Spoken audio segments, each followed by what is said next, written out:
Bem, a pedidos, vamos fazer a correção da prova final do terceiro ano do ensino médio, aproveitando essa correção, fazendo-a de forma comentada para que sirva também como uma breve revisão. Recebi a ponderação de alguns alunos que esta prova estava a nível universitário. Isso até deveria ser um elogio, mas infelizmente essa prova não tem nível universitário, ela é básica. Também recebi de alguns alunos que enviaram a prova para outros professores que afirmaram que haviam pegadinhas ou que a resposta era essa ou aquela. Eu peço que vocês me forneçam o nome desses professores para que eu possa auxiliá-los, pois eles não conhecem história nem os princípios básicos da história, para fazer este tipo de afirmação. Logo, eu gostaria muito de ajudar esses colegas e peço que vocês me forneçam o nome dos mesmos. Farei a correção para que vocês observem que uma simples leitura do material permitiria que vocês tirassem uma nota muito boa nessa prova e que ela é extremamente básica e que nenhum professor formado jamais acharia esta prova de nível universitário ou com pegadinhas, ou diria que a resposta é esta, é aquela, sem ser.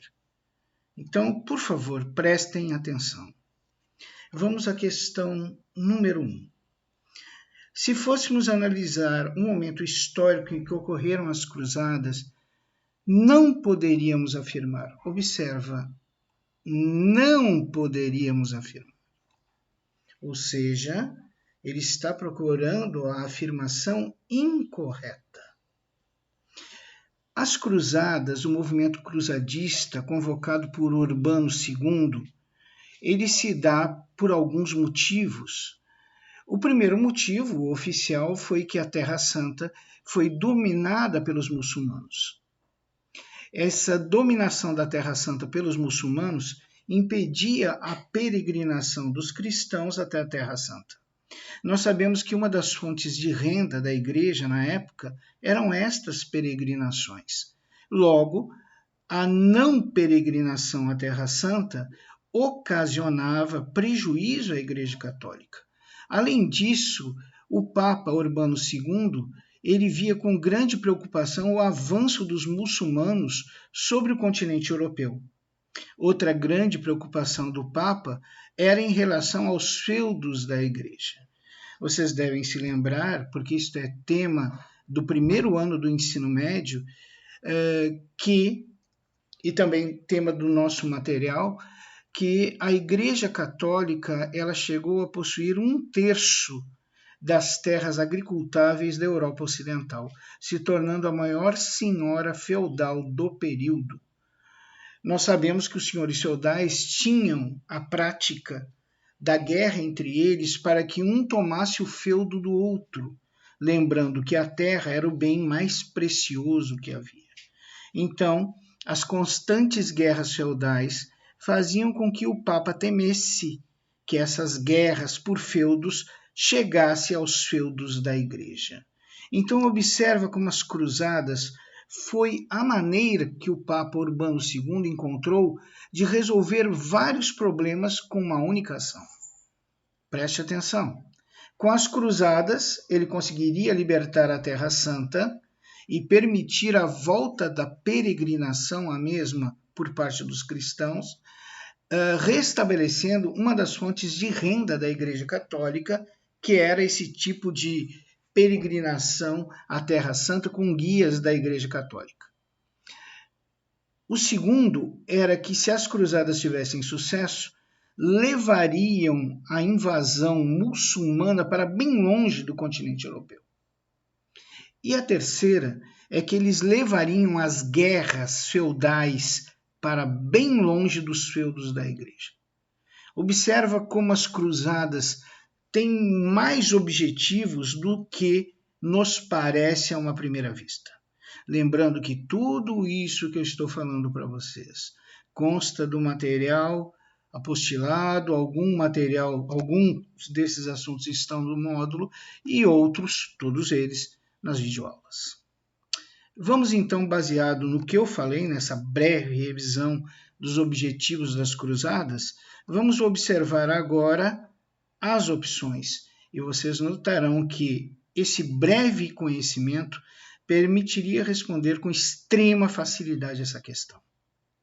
Então, vamos ver.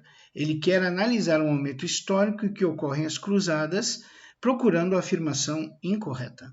Então, vamos lá. Havia um processo de expansão muçulmana em relação ao continente europeu. Isso aqui não está incorreto, isso está certíssimo. Qualquer livro de história traz essa informação. Então, como eu quero incorreta em relação ao momento histórico das cruzadas, não pode ser a alternativa A. Vamos para a alternativa B. Estávamos no auge do processo de expansão feudal. Verdade. As cruzadas vão ocorrer no período conhecido como Alta Idade Média. Então, não pode ser, eu quero a incorreta. Vamos para a alternativa C. Apesar do processo de renascimento urbano estar ativo e crescente, gente, o processo de renascimento urbano, ele se acentua após o movimento cruzadista. Ou seja, ele se torna ativo e crescente após o movimento cruzadista. Por quê? Porque o processo de renascimento urbano, o que é o renascimento urbano? São o ressurgimento daquelas feiras onde se vendia absolutamente de tudo. Essas feiras medievais, elas vão fazer que ocorra um êxodo ao contrário. As pessoas vão sair do meio rural e vão voltar para as cidades, para trabalhar nas cidades no comércio. Então, o renascimento urbano é uma consequência da elevação do comércio entre Oriente e Ocidente, que é uma das consequências do movimento cruzadista. Então, observa como o movimento cruzadista, apesar de militarmente ter sido um fracasso, ele é interessante para a evolução histórica do continente europeu. Ele faz com que se acentue o comércio entre Oriente e Ocidente, fortalecendo desta forma o comércio, enriquecendo a burguesia comercial e provocando o renascimento urbano, que é o ressurgimento das cidades, esse ressurgimento das cidades em torno do comércio, em torno das grandes feiras medievais. Se vocês visitarem a Europa, vocês vão observar que ainda na Espanha, em Portugal, existem essas grandes feiras, que datam dos períodos medievais. Então, aqui, gente, cronologicamente está errado. Como é que o renascimento urbano vem antes ou durante o momento histórico das cruzadas? Se o renascimento urbano, crescente e ativo, é uma das consequências do movimento cruzadista. Então, a consequência vindo em paralelo com a causa. Isso é um absurdo. O que o renascimento urbano tem a ver com o momento histórico das cruzadas, se ele é uma consequência das cruzadas?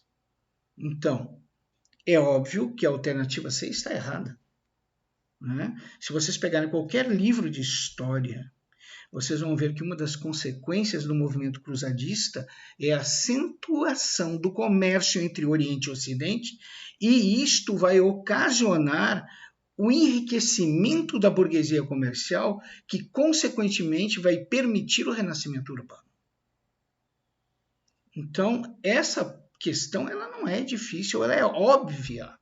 O que o renascimento urbano tem a ver com isso aí? Eu quero saber do momento das cruzadas.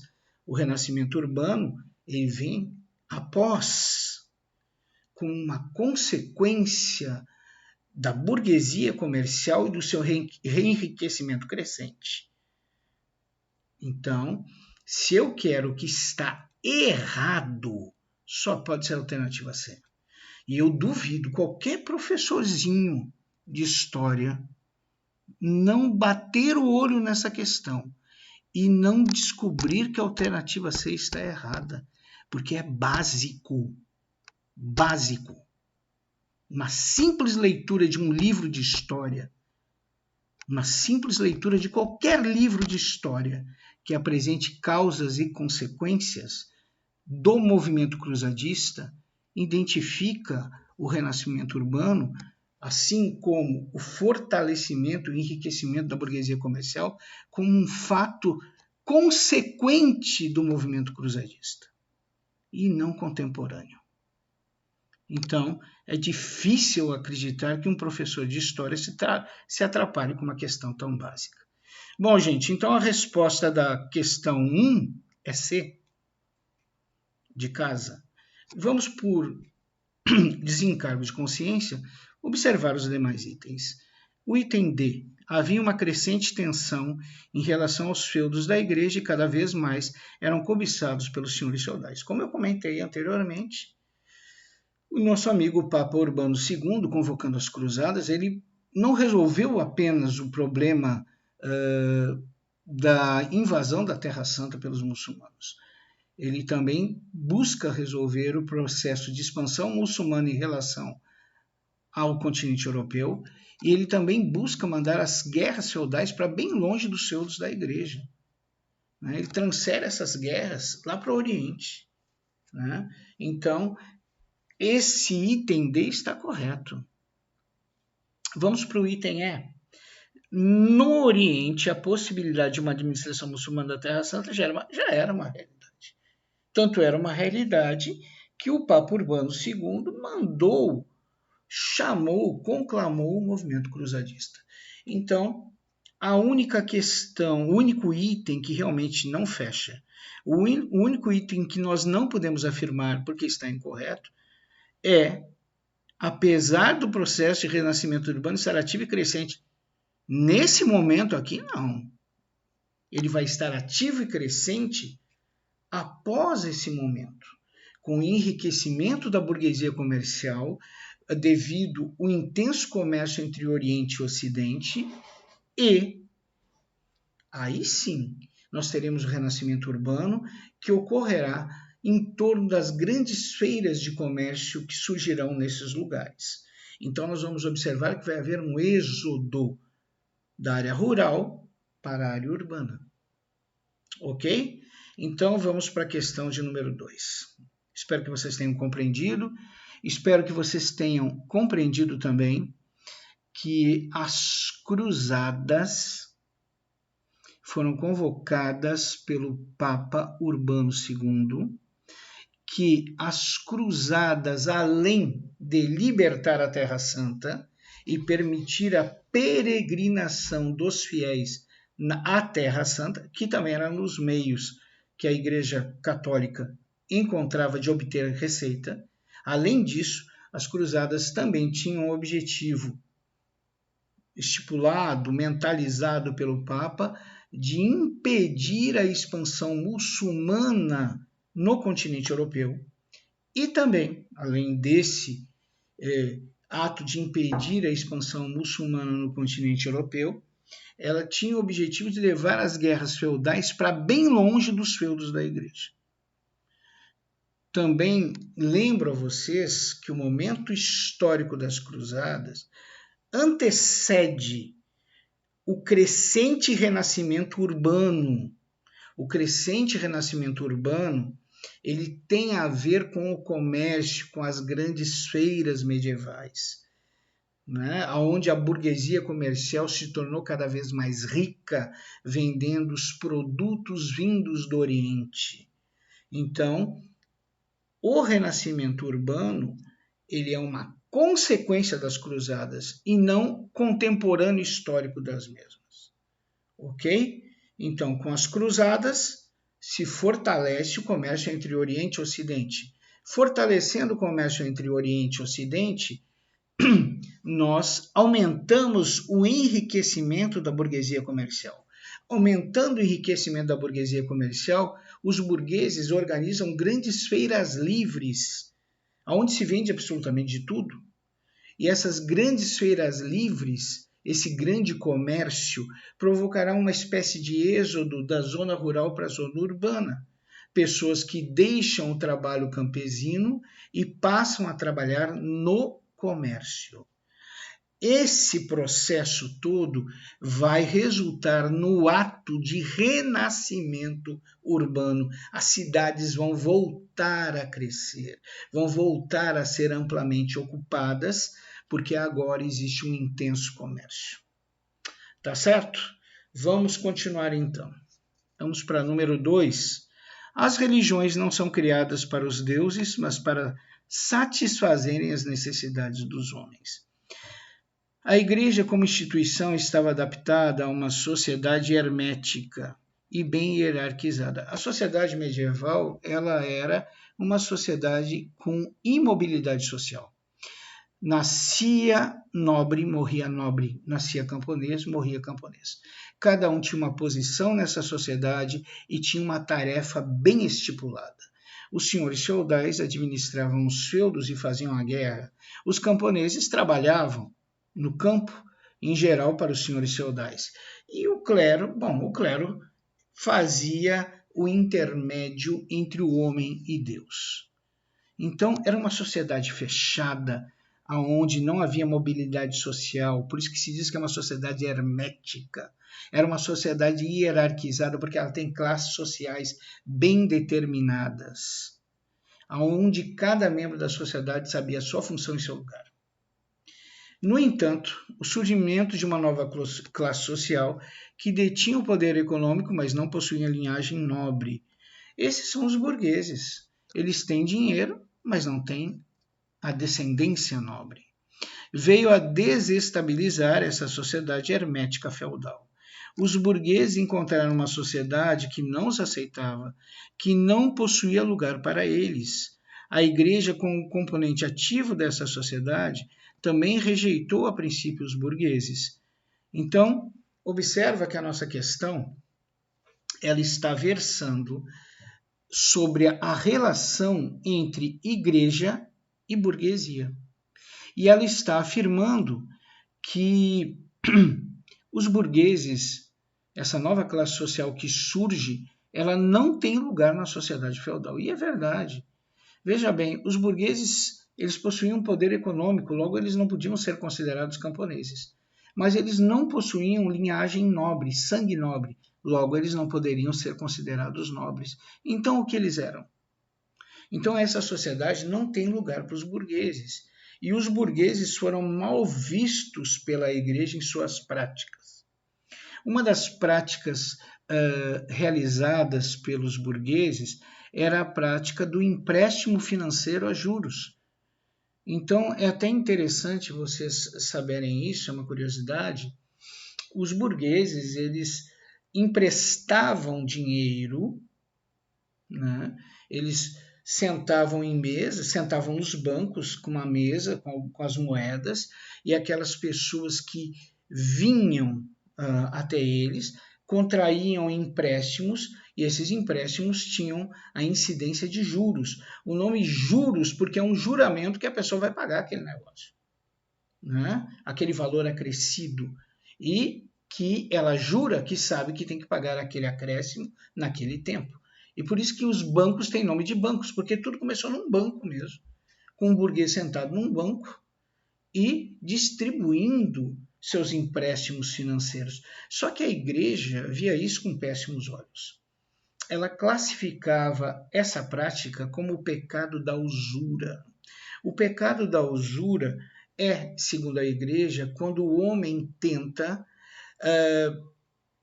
argariar riquezas, argariar benesses financeiras em cima da necessidade do seu próximo. E mais que isso, ele ganha em cima do tempo, porque os juros ele é cobrado em cima do tempo do empréstimo.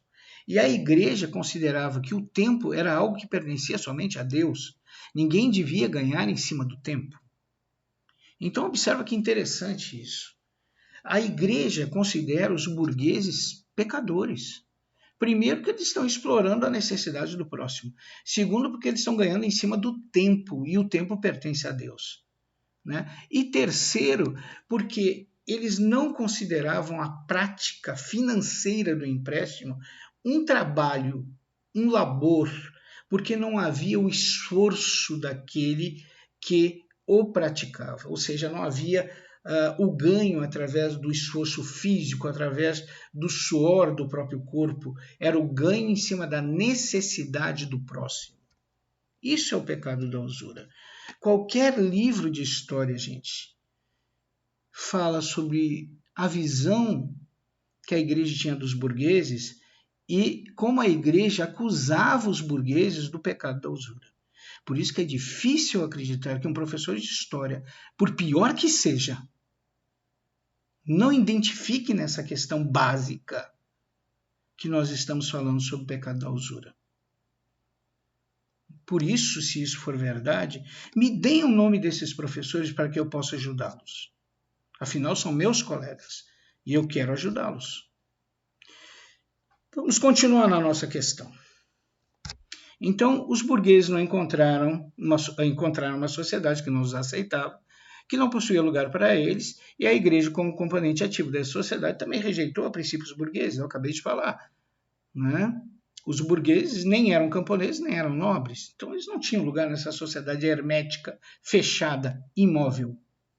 E também a gente precisa salientar que a prática do empréstimo com cobrança de juros foi caracterizado pela igreja como uma prática do pecado da usura que eu acabei de explicar.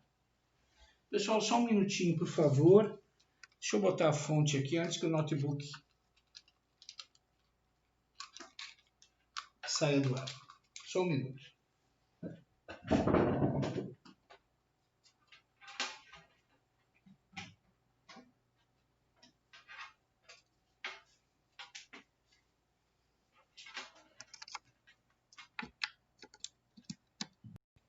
Pronto. Vamos então, baseado no que eu falei que a classe burguesa não tinha lugar nessa sociedade hermética, porque ela possuía o poder financeiro, logo não poderia ser considerada campesina, e ela não tinha laços sanguíneos com a nobreza, logo não poderia ser considerada nobre. Numa sociedade tão hermética, com tanta imobilidade social, nasce nobre, nasce camponês, morre camponês, não existe lugar para a classe burguesa. E as práticas financeiras que os burgueses usavam para obter lucro foi vista com maus olhos pela igreja, que classificou a prática como pecado da usura. Ou seja, tu tentando obter ganho financeiro em cima da necessidade do teu próximo, então explorando a necessidade do próximo, ganhando em cima do tempo, sendo que o tempo pertence só a Deus, e ganhando riqueza sem o trabalho do labor, sem o suor do próprio corpo. Eles classificaram isso como pecado de usura. Se o aluno soubesse esse conceito básico, que está em qualquer livro de história, ele respondia essa questão. Vamos ver então. Novamente, ele quer a afirmação incorreta. Então vamos lá. Os considerava pecadores por algumas práticas financeiras. É verdade. A igreja considerava os burgueses pecadores e, consequentemente, se a igreja considerava, toda a sociedade feudal também considerava os nossos amigos burgueses como pecadores. Que pecado? Pecado da usura. Os considerava pecadores por utilizarem o fator tempo, sendo que o tempo pertence a Deus, para obter mais ganhos com seus empréstimos. Certíssimo. Eu acabei de explicar isso. Isso faz parte do conceito do pecado da usura que vocês encontram em qualquer livro de história. Isso é um tema do primeiro ano do ensino médio. Isso vocês encontram na apostila, isso vocês encontram também na leitura do módulo e nas videoaulas. Aquela apostilazinha eu tentei fazer um bom resumo para vocês.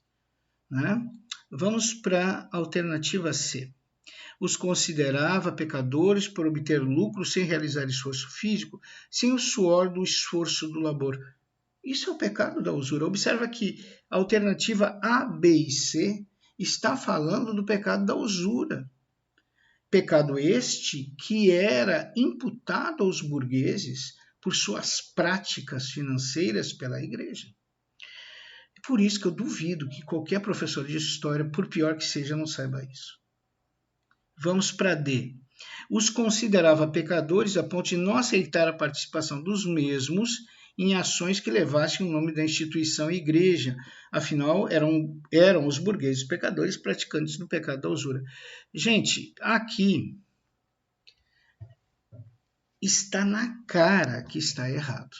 Se vocês estudassem as cruzadas, se pelo menos tivessem lido o movimento cruzadista, vocês saberiam que a Quarta Cruzada foi realizada pelos burgueses. Então, o Papa Urbano II, ele aceitou sim a participação dos burgueses em ações que levassem o nome da instituição igreja. Prova disso foi a Quarta Cruzada, que foi realizada pelos burgueses. Então, uma simples leitura, gente, uma simples leitura das cruzadas, vocês teriam visto que a Quarta Cruzada foi feita pelos burgueses. Então, a instituição a igreja aceitava sim a participação dos burgueses, apesar de considerá-los pecadores. Então, se eu quero a afirmação incorreta, é óbvio que é a D. E eu duvido, de novo, que qualquer professorzinho de história não identificasse isso. A não ser que essa pessoa tivesse um grave problema de formação. Então, não esqueçam.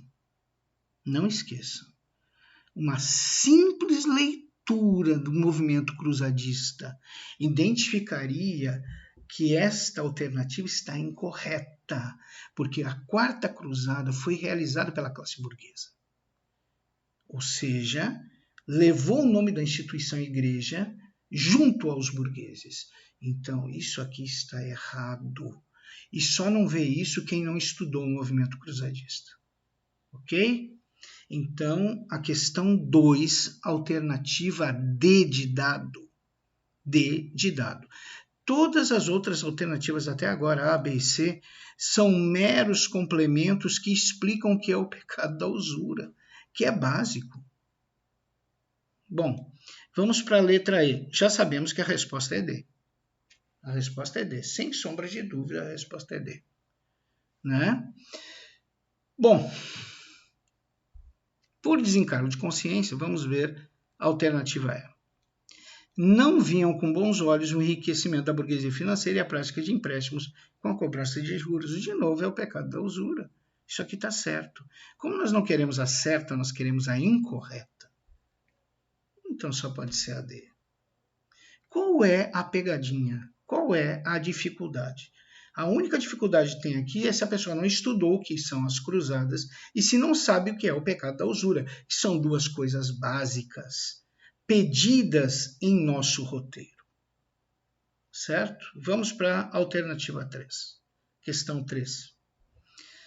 As cruzadas, sobre o ponto de vista militar, observa, sobre o ponto de vista militar, foi um estrondoso fracasso, pois os cruzados não conseguiram em tempo algum, observa, em tempo algum significa nunca, seu objetivo maior, que era retomar o controle administrativo da Terra Santa.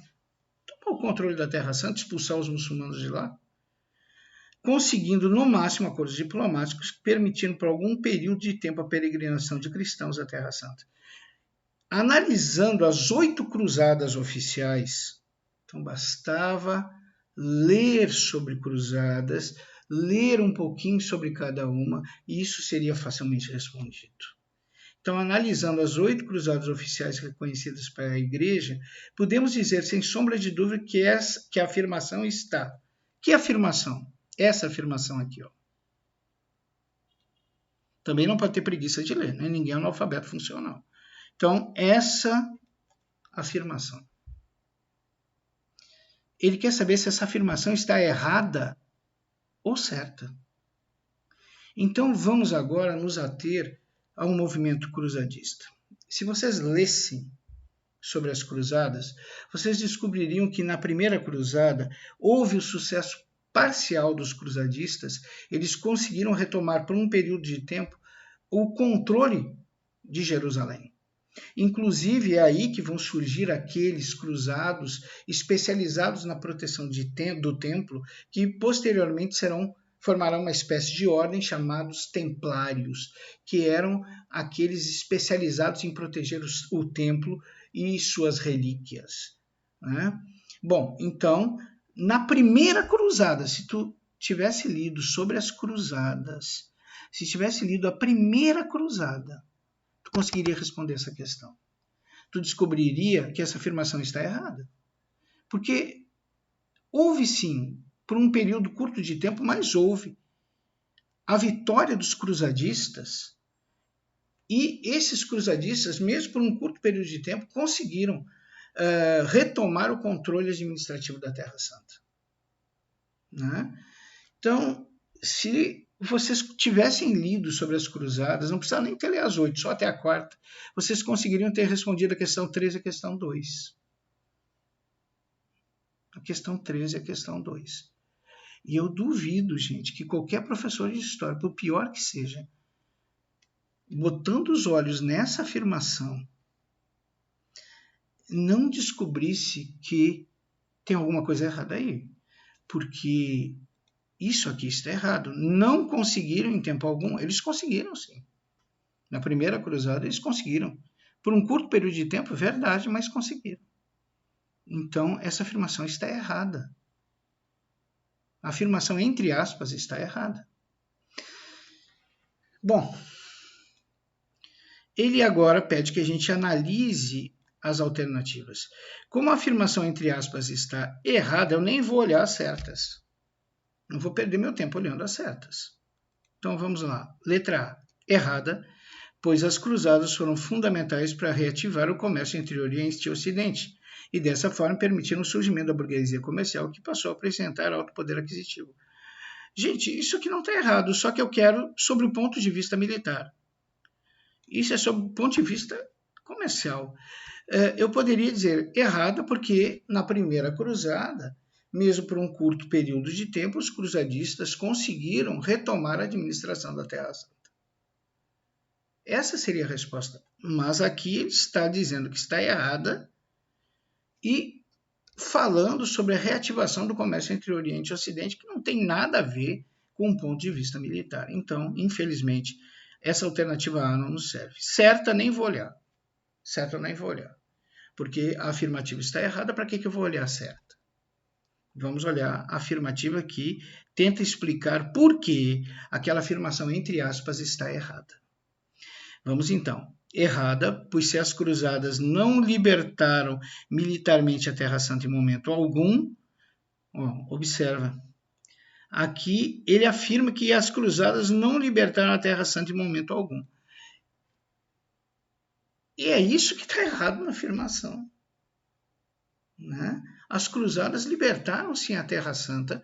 Na primeira cruzada se libertou a Terra Santa por um curto período de tempo, mas se libertou. Então, aqui ele diz que está errada, mas ele começa reafirmando o grande erro que existe na afirmação entre aspas. Mas conseguiram, através do livre comércio entre Oriente e Ocidente, restabelecer as relações diplomáticas, os locais sagrados, permitindo a livre... Gente, tudo bem, mas eu quero sob o ponto de vista militar. Sob o ponto de vista militar. É isso que a alternativa pede. Olha, vocês são terceiranistas, vocês vão enfrentar Enem e vestibulares. Essa questão aqui, por favor, se vocês compararem a minha questãozinha com uma questão da USP ou do Enem, ela parece uma piada, gente. Classificar isso como difícil, como pegadinha, por favor, alguns de vocês têm anos comigo. Anos comigo. Eu tenho muito respeito e muito apreço por cada um de vocês. E isso me ofendeu. Eu não gostei. E a afirmação que colegas viram essa prova e acharam de nível super... Por favor, que colegas são esses? Me dê o nome dessas pessoas. Eu quero ajudá-los. Eles precisam de conhecimento. Né? Vamos voltar aqui. Então, analisando a questão, lendo, porque ler é fundamental, ele quer saber se a afirmação que está entre aspas está correta.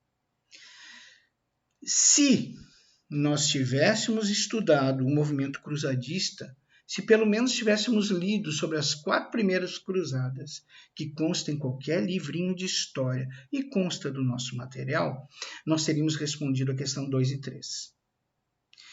E a questão 13 em particular, porque basta ler a primeira cruzada e a gente já sabe que essa afirmação está errada, porque a primeira cruzada, por um curto período de tempo, os cruzadistas realmente conseguiram retomar o controle da Terra Santa. E aqui a afirmação diz não conseguiram em tempo algum. Então essa afirmação está errada. Então aqui eu só analiso as opções que tentam explicar por que a afirmação está errada. Agora, tem outra coisa aqui na afirmação que é fundamental. Ele quer a resposta do ponto de vista militar. Se vocês analisarem as duas que tentam explicar por que a afirmação está errada, ela faz uma análise sob o ponto de vista comercial e econômico, que não tem nada a ver sob o ponto de vista militar. Então, se essa aqui não consegue explicar por que está errada, se essa não consegue explicar por que está errada, se a afirmação está errada, então não pode ser certa, a única resposta possível é a letra E. Nenhuma dessas alternativas. Nenhuma dessas alternativas. Então, observa, gente, que nós conseguiríamos responder facilmente as 3 questões estudando sobre as cruzadas. Houveram 8 cruzadas consideradas oficiais pela Igreja, e sabendo um pouco sobre o surgimento da classe burguesa e o renascimento urbano. Temas do primeiro ano do ensino médio, temas que constam na apostila que eu dei a vocês, temas que constam das videoaulas que ficaram durante muito tempo na plataforma e que estão lá até hoje, né? E que foram muito pouco acessadas. Então, observa, gente, a questão é clara e simples para quem estudou as cruzadas. Para quem não estudou, aí não é.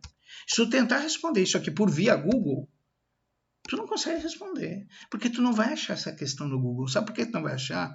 Porque eu elaboro as minhas questões. Eu tiro ela da minha apostila, do meu módulo e das minhas videoaulas. Porque eu respeito vocês. Eu confio na inteligência de vocês. Eu quero alunos que saibam interpretar questões. Eu quero alunos que saibam reconhecer causa e efeito e momento histórico. Eu quero aprendizado. Não quero aprovar por aprovar. Né? Aprovação é merecimento. Aprovação é conhecimento. Então, gente, um simples estudo das cruzadas, mesmo que o aluno tivesse dormido e só lido até a 4ª cruzada, ele teria respondido a questão 2 e a questão 3. Se ele tivesse um conhecimento básico lá do primeiro ano, ou se ele tivesse lido a apostila, o material que foi dado, ele também saberia muito sobre cruzadas, sobre o renascimento comercial e sobre o surgimento e crescimento da burguesia comercial. Então, não existe dificuldade para responder isso, a não ser que tu não tenha estudado e tenha tentado fazer essa prova. Aí fica difícil, fica muito difícil. Vamos para a 4ª questão. Então, novamente, gente, a questão 3, a alternativa é letra E. Nenhuma destas alternativas. Por quê? Porque aqui, ele quer saber se essa afirmação, entre aspas, está correta. Essa afirmação está incorreta porque ela fala que os cruzados não conseguiram em tempo algum seu objetivo maior, que era recuperar o controle administrativo da Terra Santa. Isso é uma mentira. Na primeira cruzada, por um período de tempo, eles conseguiram. E ele pede também que a gente faça uma análise sob o ponto de vista militar. Bom, se tu tivesse estudado as cruzadas, tu já matava aqui, não conseguiram em tempo algum. Então essa afirmação está errada. Aí tu já desconsiderava certas. Aí tu só tinha a A e a C para analisar. Aí, como a A e a C estão tendo uma visão financeira e comercial do fato, e ele quer sob o ponto de vista militar, é óbvio que essa explicação por que a alternativa está errada, a afirmação está errada, não serviria. Então é óbvio que a resposta era a letra E, nenhuma dessas alternativas. Vamos para número 4. Sobre a reforma religiosa e protestante, é incorreto afirmar. Nós devemos relembrar, isso também consta do nosso material, que a reforma religiosa ou reforma protestante, como vocês queiram denominá-la, né, fica a critério de vocês, ela surge num período em que a igreja ela está extremamente mundanizada. Deixa eu tentar explicar isso para vocês.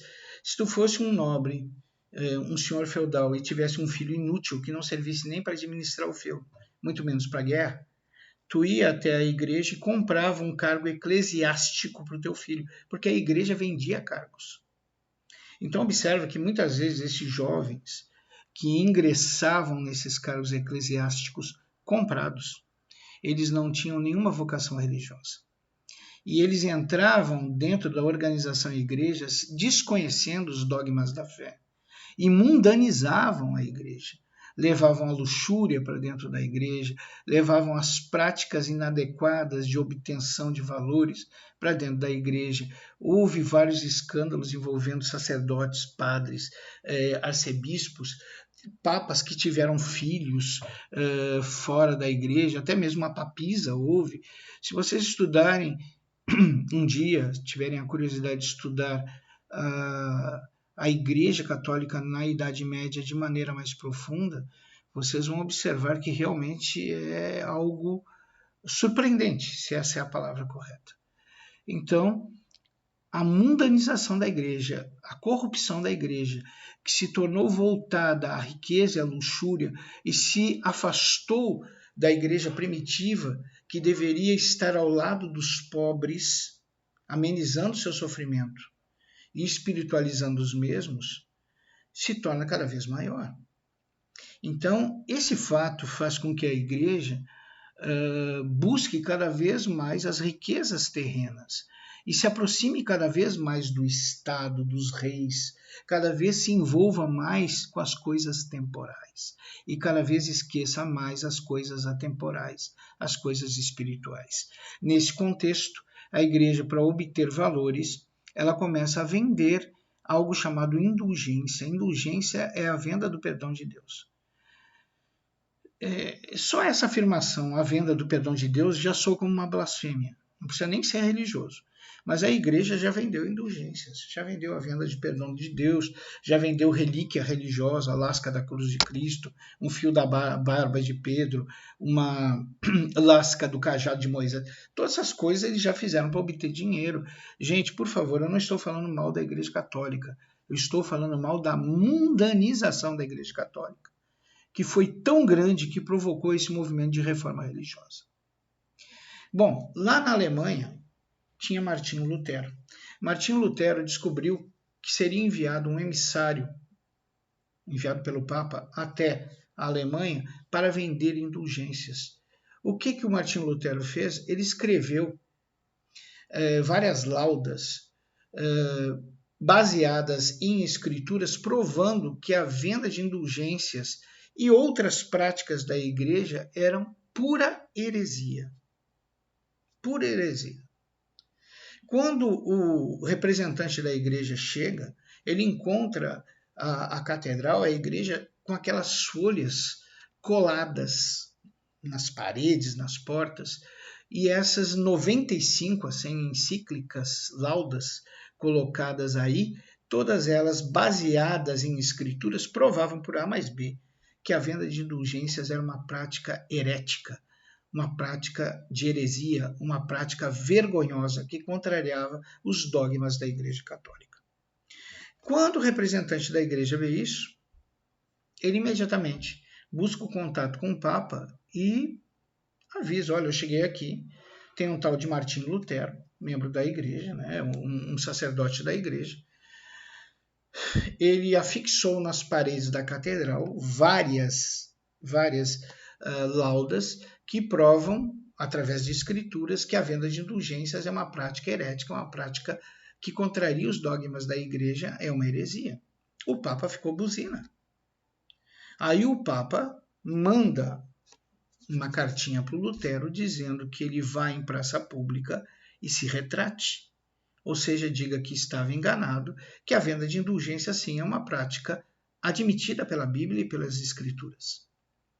O nosso amigo Martinho Lutero, ele mesmo sabendo que sua vida começou a correr risco, porque contrariar a igreja e o Papa não era muito bom nesse período da história, ele vai até a praça e reafirma que a venda de indulgências é uma heresia e rasga a carta do Papa. Bom, depois disso, é óbvio que o Martinho Lutero estava esperando o pior. Claro que o Papa mandaria imediatamente representantes para buscá-lo, buscar quem? Martinho Lutero, que o levariam aprisionado até a região papal, né? Até onde ficava o Papa, território do papado, e lá ele seria julgado, condenado e provavelmente morto. Só que antes que isso acontecesse, os príncipes da Alemanha, os nobres da Alemanha, que sempre tiveram olho sobre os feudos da igreja, ou seja, eles sempre quiseram saquear as propriedades da igreja e não faziam isto porque tinham muito medo de serem excomungados pela Igreja Católica, né? Eles olharam para Lutero e pensaram, olha, surgiu a nossa oportunidade. Lutero, ele está dizendo que as práticas teológicas da igreja estão erradas. Vamos pegar Lutero, vamos levá-lo para um dos nossos castelos e lá nós vamos convencê-lo, entre aspas, obrigá-lo a criar uma nova teologia religiosa. Então, eles pegam Lutero, levam para um dos seus castelos. Quem pegou? Os nobres alemães, os senhores feudais da Alemanha. E lá eles convencem, entre aspas, obrigam o Martinho Lutero a criar uma nova teologia religiosa. E Martinho Lutero criou o luteranismo, que é a primeira teologia protestante que surge. No momento que ele cria essa prática teológica do luteranismo, que agora rivaliza com o catolicismo, os nobres alemães se desfiliam do catolicismo e se filiam, se batizam no luteranismo, abraçando essa nova ideologia. Não tanto por fé, não tanto por convencimento, mas vendo nisto a oportunidade de, não mais vinculados à Igreja Católica, mas sim vinculados a um novo princípio teológico, o luteranismo, agora sim eles podiam saquear os feudos da Igreja e assim o fizeram. Então observa como até mesmo no surgimento da Igreja Protestante houve interesses econômicos que impulsionaram esse fato histórico. Se vocês estudarem história, vocês vão ver que boa parte dos fatos históricos são impulsionados pela cobiça dos homens. Bom, novamente na questão 4, ele quer saber o que é incorreto. O que é incorreto afirmar sobre o protestantismo. Então vamos procurar o que é incorreto aqui. Observa, teve como uma de suas consequências a corrupção da igreja e a proximidade da mesma com os interesses mundanos do Estado. Isso aí está certo. Acabei de falar isso, uma simples leitura sobre as causas da reforma religiosa, vocês descobririam que isso aqui está correto. Vamos à alternativa B. Mesmo antes da reforma, os camponeses já não tinham mais admiração total, não tinham mais admiração e total confiança na igreja, pois como senhora feudal, a igreja foi a maior senhora feudal da Europa Ocidental, os explorava como qualquer senhor feudal da época. Isso também é verdade, gente.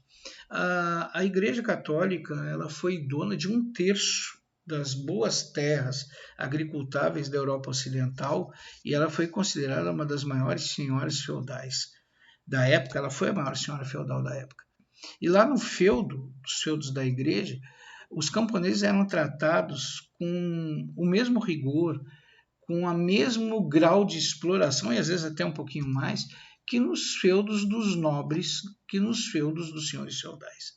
Isso faz com que a admiração dos camponeses pela instituição igreja seja abalada, porque a instituição igreja os explora nos feudos tanto ou mais que os senhores feudais. Então, se nós lêssemos um pouquinho sobre a reforma protestante, sobre as causas, nós diríamos que essa alternativa está correta. Aí vem C. O estopim da reforma protestante foi a tentativa da venda de indulgências na Alemanha.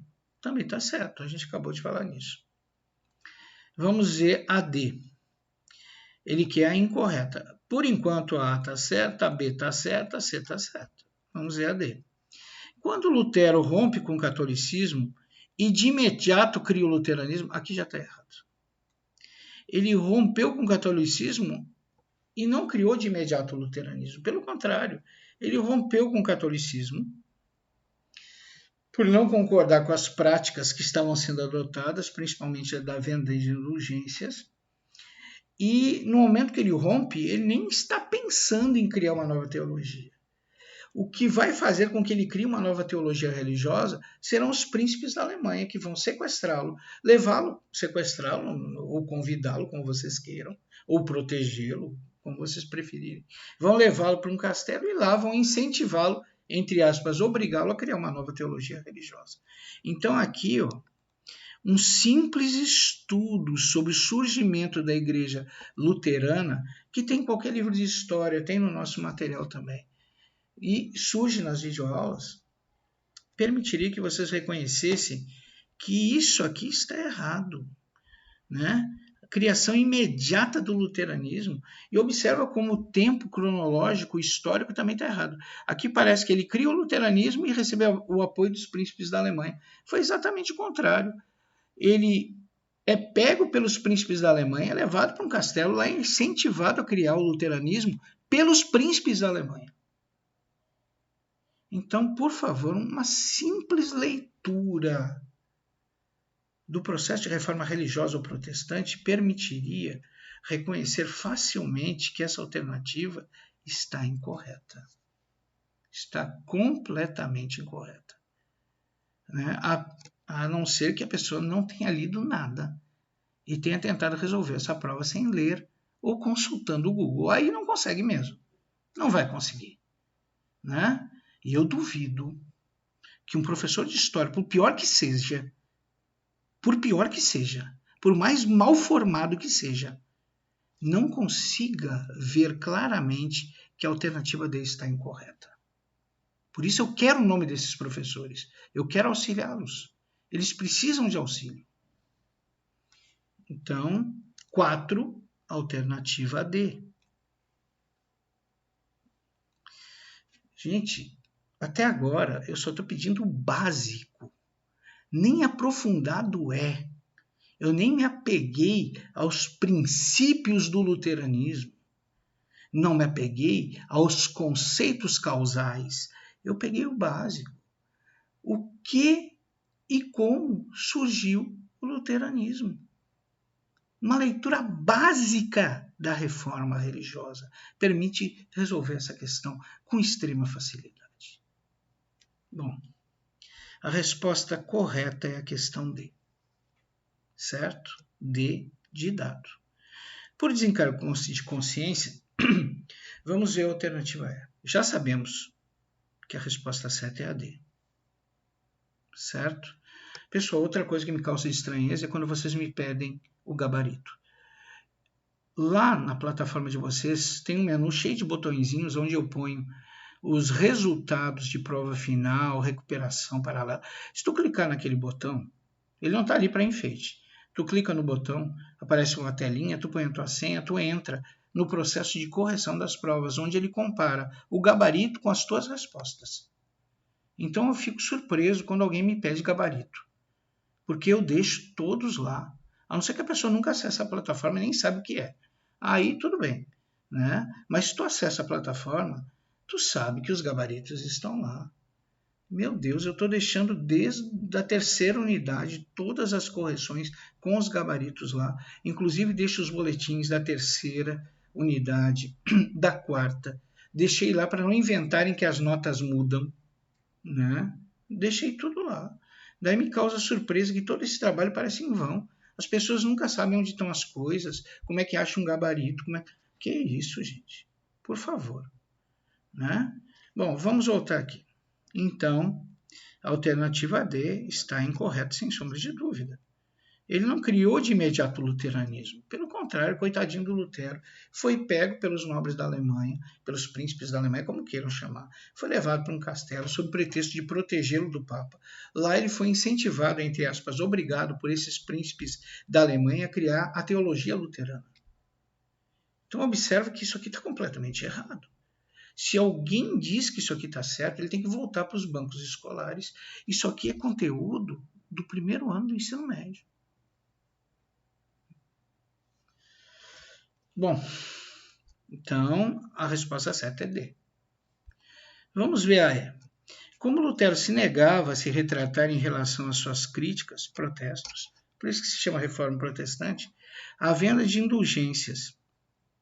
Então ele criticava principalmente isso aqui, a venda de indulgências. A igreja pretendia retirá-lo da prática sacerdotal, verdade, levar para a sede papal, verdade, julgá-lo e provavelmente executá-lo. Então a E também está certa, mas eu não quero certa, eu quero a incorreta. E a incorreta salta aos olhos.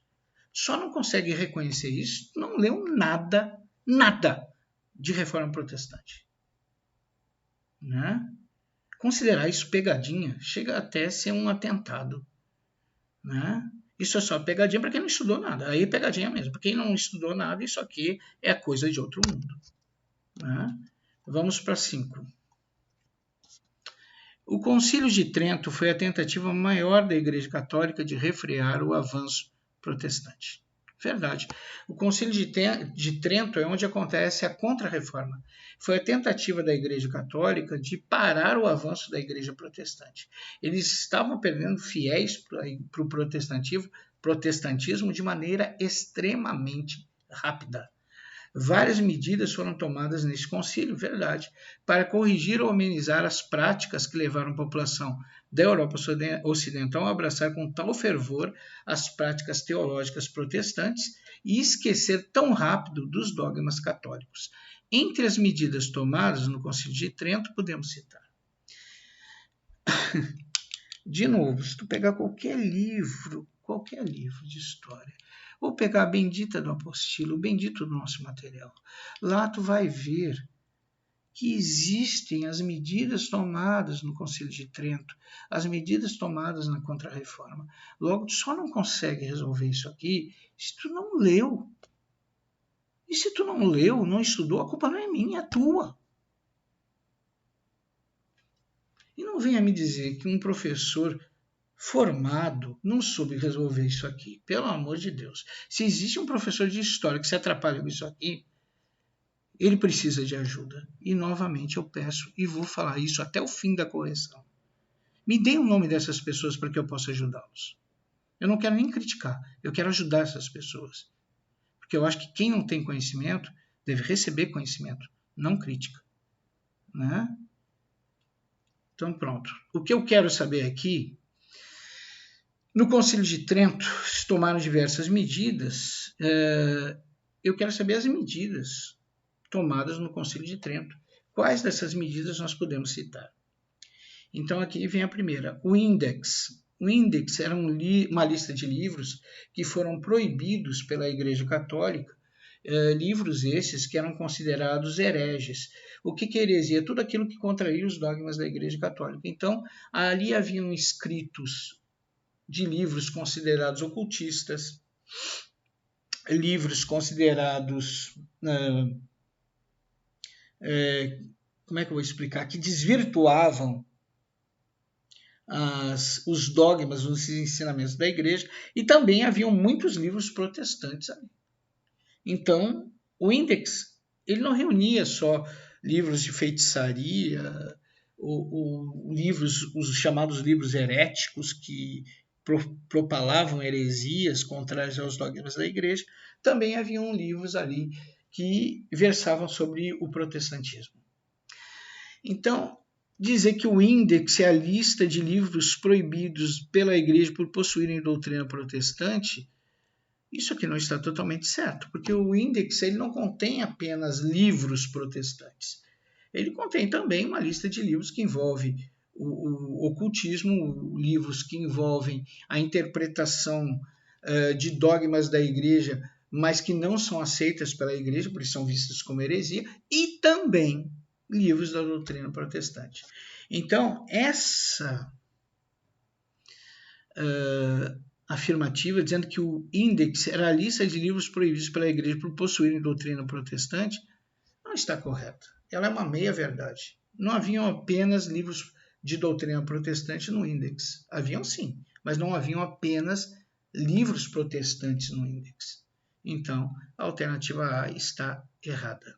Novamente, uma simples leitura das práticas adotadas no Concílio de Trento na Contra-Reforma permitiria responder isso aqui com extrema facilidade. Agora, se tu não estudou nada, se tu não leu nada, se tentou resolver isso aqui pelo Google, aí, meu filho, aí fica muito difícil. Fica difícil mesmo. Bom, vamos para a letra B. Acabou com a venda de cargos eclesiásticos. Verdade. E acabou com a venda de indulgências. Verdade também. Mantendo apenas a venda de relíquias sagradas. Aqui é mentira. Ele acabou também com a venda de relíquias sagradas. O Concílio de Trento ele não admite mais a venda de cargos eclesiásticos, ele não admite mais a venda de indulgências e muito menos a venda das relíquias sagradas, mesmo que fossem autênticas. Acabou isso. Então, a B também está errada. Eu quero encontrar uma certa. Vamos para C. Acentuou para o clero, de forma obrigatória, o voto de castidade, verdade, pobreza, bem como a comprovação do postulante ao cargo eclesiástico de confirmar e comprovar ter vida reta, correta, ilibada. Ilibada é uma vida sem libido, sem pejas, sem nada que desabone a pessoa, né? Afastando desta forma dos cargos eclesiásticos aventureiros, corruptos, militares, sanguinários e desvirtuados em geral. Gente, até aqui está certo. Ó. Ele acentuou para o clero de forma obrigatória o voto de castidade e pobreza, correto. Mas daqui para frente, não. Até hoje a igreja não exige uma carta de boas práticas para que tu seja um religioso. Tem muitos santos da Igreja Católica que antes de abraçarem a fé e até mesmo serem santificados, tiveram práticas não bem aconselhadas. Então, o que torna essa afirmativa errada é isso aqui, ó. A tal de comprovação do postulante.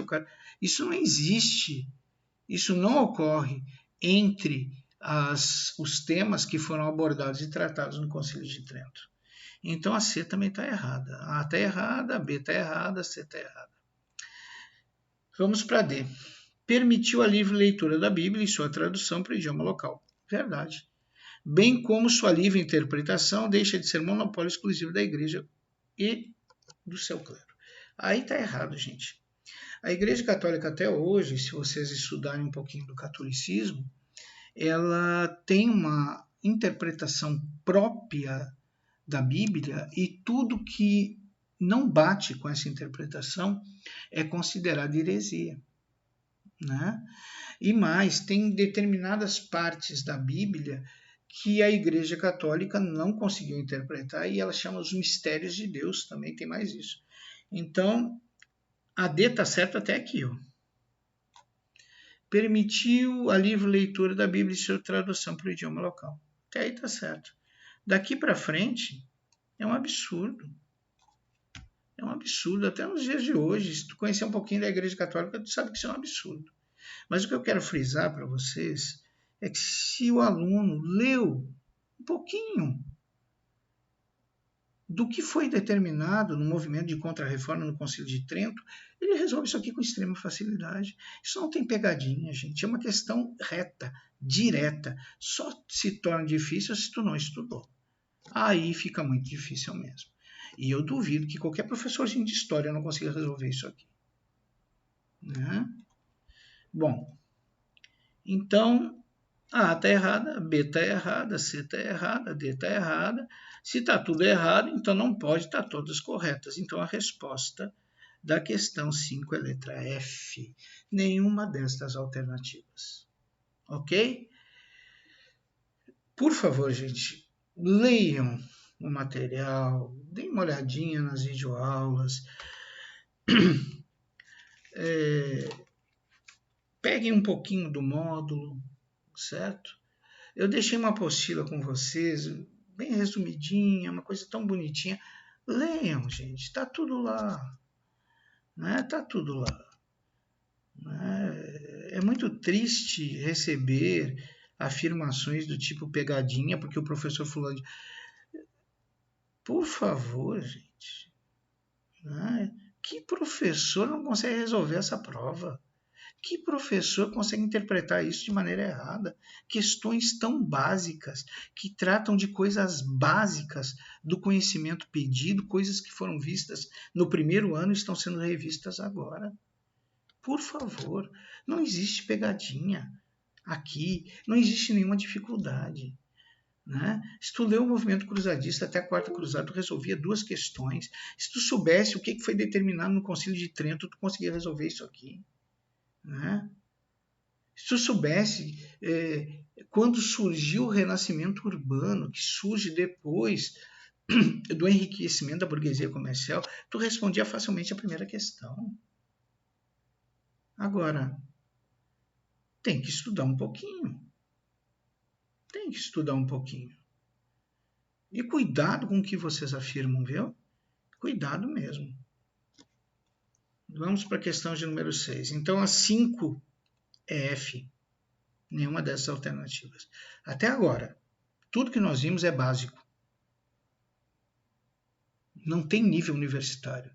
Se vocês desejarem, eu posso fazer uma prova a nível universitário para vocês. Vocês vão ver que é bem diferente disso aqui. Isso aqui é básico. Isso é uma prova de primeiro ano do ensino médio. Vamos para 6. A formação dos Estados nacionais e suas lutas para manter os limites territoriais das nações que se formavam tem ligação com... Bom, os Estados nacionais, eles vão ser uma causa, eles vão ser uma consequência, do absolutismo, porque só com a centralização do poder foi possível se criar os Estados nacionais. Eles vão ser uma consequência da dissolução dos feudos, porque antes os camponeses eles pertenciam aos feudos e não a um determinado território, não uma nação.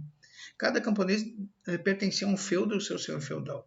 Com a dissolução dos feudos, eles começam a pertencer a um território, e esse território é presidido por um rei. Então, isso desenvolve o nacionalismo e a identidade nacional. Então, a formação dos Estados nacionais também é uma consequência da dissolução dos feudos, né? Da dissolução dos feudos. Agora, o que ele está perguntando aqui é como se... O que a formação dos Estados nacionais tem ligação direta, né? O que a formação dos Estados nacionais é quase uma causa do outro fato, né? Então, vocês podem observar que a formação dos Estados nacionais é consequência do absolutismo, é uma consequência da dissolução dos feudos, é uma consequência do desenvolvimento da identidade nacional, porque essa gente lutou tanto para manter os seus territórios, foi tanto sangue, suor e lágrimas, que eles dão valor à sua terra, né? Então, isso são as causas para a formação do Estado Nacional. O Estado Nacional é uma consequência dessas coisas. Aqui ele está perguntando o contrário. O Estado Nacional, a formação do Estado Nacional, foi causa do quê? Tem ligação direta com o quê? Tem que analisar a pergunta. E se vocês lessem no material a formação dos Estados Nacionais, isso fica claro lá também, né? Fica muito claro. Enquanto as grandes nações europeias estavam envolvidas em lutas para manter as suas dimensões territoriais, para manter os seus territórios, elas não puderam, essas grandes nações, grandes potências, a praticar o processo de expansão marítima. Então, nações como Inglaterra, Holanda, França, estavam tão envolvidas, Espanha também um pouco, estavam tão envolvidas, né? Mas principalmente Inglaterra, França e Holanda, estavam tão envolvidas nessas guerras, né? Para manter suas dimensões territoriais das suas nações, que elas realmente não entram de imediato no processo de expansão marítima. Então, a formação dos Estados nacionais, ela tem uma ligação direta com isso. Se perguntassem a vocês, olha, por que a Holanda, a Inglaterra e a França não ingressaram de imediato no processo de expansão marítima. Eles ficaram nas chamadas navegações tardias. E eu abro um parênteses. Se tu lê o material, tem lá navegações tardias e fala exatamente isso que eu estou falando agora. Se tu pegar um livro qualquer, história, que fale sobre a formação de estados nacionais e do processo de expansão marítima, ele fala sobre navegações tardias também. Isso não é mistério, isso não é pegadinha, isso não é assunto de universidade. Né? Isso é básico, ridiculamente básico. Né? Então, voltando aqui, essas grandes potências da época, Holanda, Inglaterra e França, estavam tão ocupadas nessas lutas para a manutenção de território que elas não entraram de imediato no processo de expansão marítima e acabaram participando das chamadas navegações tardias. A pergunta, ela quer saber exatamente isso. A formação dos Estados Nacionais e suas lutas para manter os limites territoriais das nações que formavam tem ligação com as navegações tardias. Letra A. Né? Por causa disso, ocorreram as navegações tardias. Essa é a ligação direta. O resto, não, gente. Não.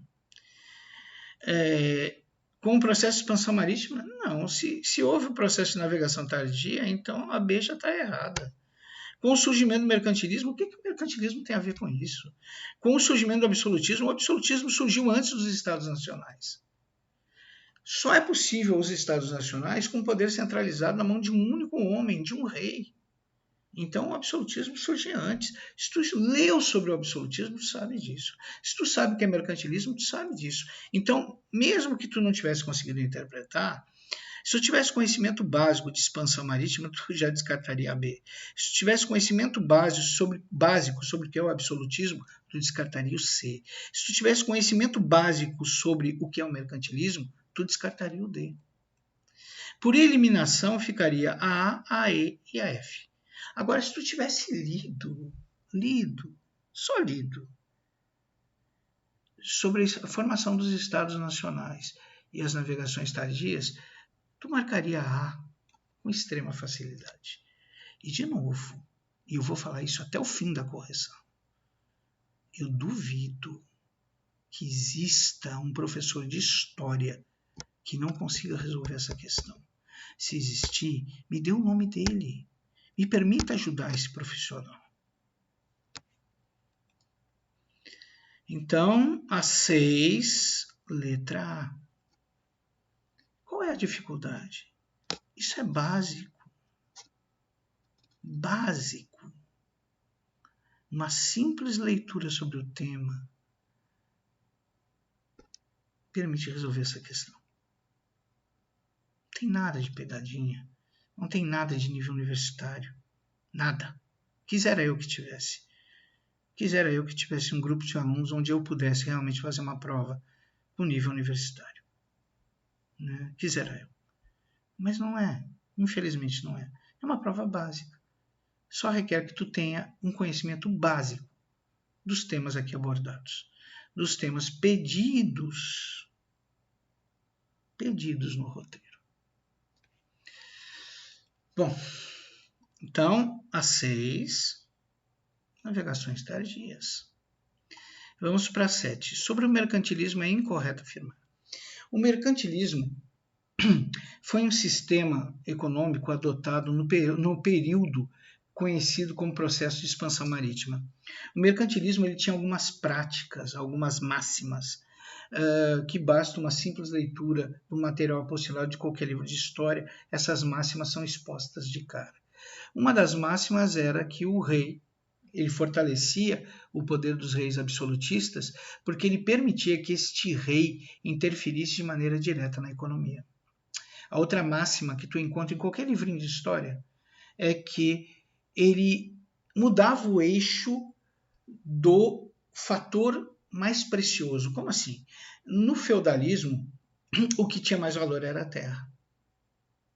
Mas a terra estava na mão dos senhores feudais. Se eu quero fortalecer o poder dos reis, eu não posso dizer que o bem mais precioso é a terra. Eu tenho que dizer que o bem mais precioso é aquilo que está na mão dos reis, para que ele tenha esse bem mais precioso e se torne mais forte. Então, a segunda máxima do mercantilismo, a primeira máxima eu já falei, fortalecia o poder dos reis absolutistas, porque permitia aos reis absolutistas interferirem de maneira direta na economia.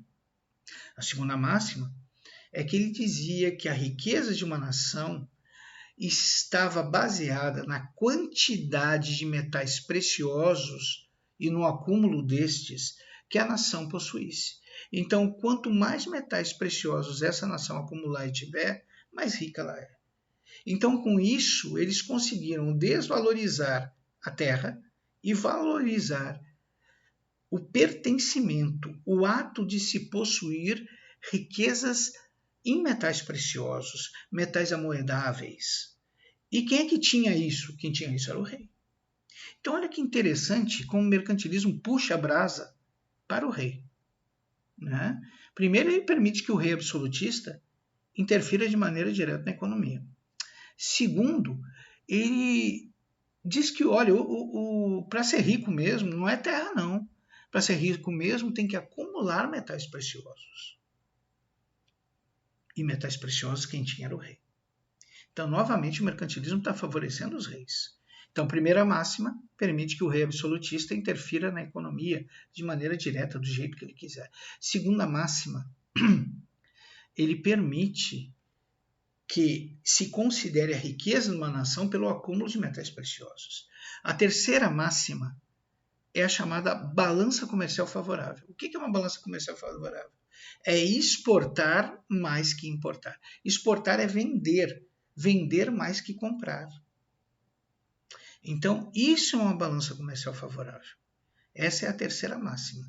A quarta máxima é que o mercantilismo ele admitia o sistema de monopólios. O que é o sistema de monopólio?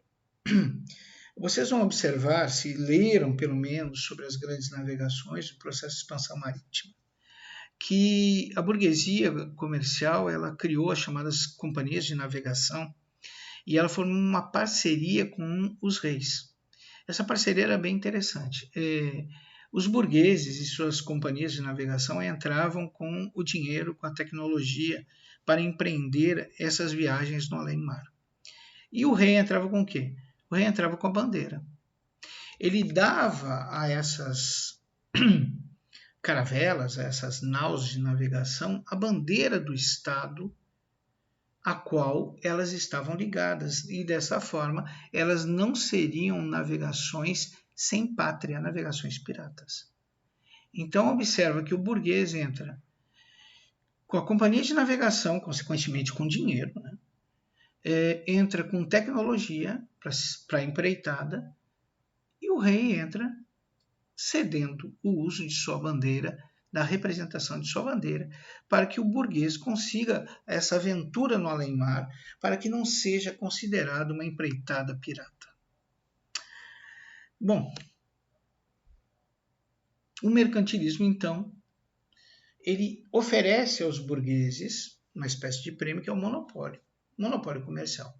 Por exemplo, vamos supor, isso é um exemplo, pelo amor de Jesus, é um exemplo, que tu é um burguês, empreendeu com a tua companhia de navegação, investiu, veio aqui com a bandeira portuguesa, representando o Estado de Portugal, e descobriu Sergipe.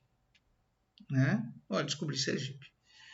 Esse burguês ele vai poder exigir do rei que lhe seja dado um monopólio comercial de um determinado item. Por exemplo, eu quero um monopólio comercial do tecido. Então significa que só quem pode vender tecidos e comprar tecidos é aquele burguês. Ele detém o monopólio, mas ninguém pode fazer aquilo, somente ele. Isso é monopólio. Né? Ou seja, uma prática comercial que só pode ser legalmente realizada por um indivíduo autorizado pelo rei. Só aquela pessoa pode realizar aquela prática. Só ele pode comprar e vender o tecido. mais ninguém. Então, ele põe o preço que ele quiser na venda e ele põe o preço que ele quiser na compra. Olha que maravilha. Isso é monopólio comercial. Os burgueses enriqueceram demais com os monopólios. Né? Enriqueceram demais. Uma coisa interessante é que os burgueses, eles nunca gostaram da interferência dos reis na economia. Ninguém gosta. Né? Ninguém gosta de uma autoridade interferindo e fazendo o que quer na economia. Então, os burgueses, apesar de não serem apaixonados pelo mercantilismo, eles utilizaram o mercantilismo para o seu enriquecimento através do sistema de monopólios. Né? Sistema de monopólios esse que foi possível através do pacto colonial. Bom, dito isso, vamos analisar a questão 7. Tudo que eu falei é básico, gente. É isso que me deixa triste. É básico demais. O que é o mercantilismo? Quais são as máximas mercantilistas? Qual é a relação dos burgueses e reis absolutistas dentro do mercantilismo? Quem se favorecia com o mercantilismo? Por que os burgueses empreenderam o processo de expansão marítima ao lado dos reis num sistema mercantilista, mesmo não gostando do sistema mercantilista? Tudo isso é básico. Vocês encontram isso em qualquer livro de história, encontram isso no material apostolado. Bom, eu nem vou falar que qualquer professorzinho de beira de estrada sabe disso. Então vamos lá. Sobre o mercantilismo é incorreto afirmar. Fortalecia o poder absolutista dos reis. Verdade. Fortalecia. Acabei de falar isso para vocês. Isso tem no material apostolado. Vocês encontram em qualquer livro de história. Era aceito pela classe burguesa, que viu o mesmo como primeiro passo para a instauração do capitalismo. Nada a ver, nada a ver, nada a ver, nada a ver. Ele era aceito pela classe burguesa porque os burgueses estavam de olho nos monopólios comerciais. Né? Nada a ver com a instauração do capitalismo, isso vem bem depois, bem depois. Né? Então, de cara, se eu quero o incorreto, a B. Nem se discute, é a B. Bom, mudava o eixo de critério de enriquecimento, mas só mudava. Acabei de explicar para vocês, não era mais a terra, era o acúmulo de metais preciosos. Incentivava uma balança comercial favorável ao exportar, mas incentivava. Né? Esse sistema, o mercantilismo, foi amplamente utilizado no período das grandes navegações. Então, se tu tivesse lido minimamente o que é o mercantilismo, tu saberia que a A está correta. Tu saberia que a A está correta, porque qualquer livro fala isso. Saberia que a C está correta, porque é básico. Saberia que a D está correta, porque é escancaradamente um dos princípios mercantilistas. E saberia também que a E está correta, porque ele foi utilizado no período das grandes navegações. Então, mesmo que tu não tivesse, percebido, por eliminação, tu saberia que a B é errada. Mas, mesmo com a análise em cima dessa minha proposta grosseira, porque isso aqui é grosseiro, é um absurdo, né? Fazer uma aproximação do capitalismo para o mercantilismo é absurdo. Né? É grosseiro. Tu saberia, então, que a B é incorreta. E como eu quero o incorreto, tu saberia que a B é aquilo que eu quero. Né? Então, não tem pegadinha, não tem dificuldade, não tem nível universitário. Né? O que está faltando aqui, gente, me perdoem, é estudar. Estudo. E não venha me dizer que professor universitário você trabalhou com isso aqui. Né? Pelo amor de Deus. Não venha me dizer isso. Vamos para 8. Entre as nações que empreenderam um processo de navegações tardias, encontramos a superpotência. Já falamos isso, viu? Eu já falei sobre as navegações tardias há pouquinho. Entre as nações que empreenderam um processo de navegações tardias, encontramos as superpotências da época. Se fôssemos explicar tal fato, seria correto afirmar. Então, aqui, falando sobre as navegações tardias, há pouco eu falei sobre isso. A Inglaterra esteve por demais ocupada com a Guerra dos 100 Anos, é verdade, que permitiu, o surgimento do Estado Nacional Inglês. Gente, se vocês estudassem lá o surgimento dos Estados Nacionais, vocês veriam que o surgimento do Estado inglês vem através de uma guerra chamada Guerra das Duas Rosas, né? Então, essa primeira alternativa aqui está errada. Vamos para B. A França enfrentava, ele quer o correto, viu? A França enfrentava uma invasão espanhola que custou a principal de seu território. Foi exatamente o contrário, né? Foi exatamente o contrário. Os franceses que tentaram invadir a Espanha e isso custou parte do território dos espanhóis. Mas isso é outra história. Então a B está completamente errada. Se vocês tivessem dado uma lidinha lá em Formação de Estados Nacionais, mesmo que não queira ler minha apostila, pegue qualquer outro livro, tu vai descobrir isso aqui. Tá? Vamos para a próxima. A Holanda estava em conflito com a Espanha, verdade. Tal fato ocupou sua atenção e recursos, corretíssimo. Se tu estudar a formação dos Estados Nacionais, tu vai ver que a Holanda estava em conflito com a Espanha e esse foi um dos motivos pelo qual a Holanda vai participar do processo de navegações tardias, né? Então, se tu estudar a formação dos Estados Nacionais, der uma lidinha em navegações tardias, tu mata essa questão com extrema facilidade. Não tem mistério, é direto, né? A e B são dois grandes absurdos. A C é a única que fala alguma coisa que tem lógica. Não tem pegadinha, não tem nível universitário, não tem nada aqui, gente. Vamos para D. Estes países, Holanda, Espanha e Inglaterra, possuíam acordos comerciais com a Itália, que era administrador do monopólio do comércio de especiarias e lucrava com isso, pelo contrário. Quem lucrava com o monopólio do comércio de especiarias era a Itália, né? As outras nações penavam na mão da Itália porque ela vendia bem caro essas especiarias. Isso é que incentivou o processo de expansão marítima. O processo de expansão marítima, sobretudo, é a busca de uma nova rota de comércio para as mercadorias do Oriente, né? Então, isso aqui está completamente errado. Se, por enquanto, só tem uma correta, que é essa aqui, a C, então não pode estar todas corretas. E se tem uma correta, não estão todas as alternativas erradas. Então a resposta da questão 8 é C. Sabendo e lendo sobre formação dos Estados Nacionais, sabendo e lendo o mínimo sobre navegações tardias, tu respondi essa questão. E se algum professor de nível universitário formado se atrapalhou com isso, me dê um nome, eu quero ajudar essa pessoa. Vamos para a 9ª questão. Falar de grandes civilizações da antiguidade é sempre lembrar da pungente civilização egípcia. Sobre esta é correto afirmar. Meu Deus, o que é que nós podemos afirmar sobre os egípcios na religião? Valorização dos atos fúnebres, realmente, a prova disso é a mumificação. Os egípcios, eles acreditavam que o espírito só permaneceria vivo, vamos dizer assim, enquanto o corpo estivesse conservado. E que uma vez por ano o espírito vinha ver se o corpo estava ainda conservado.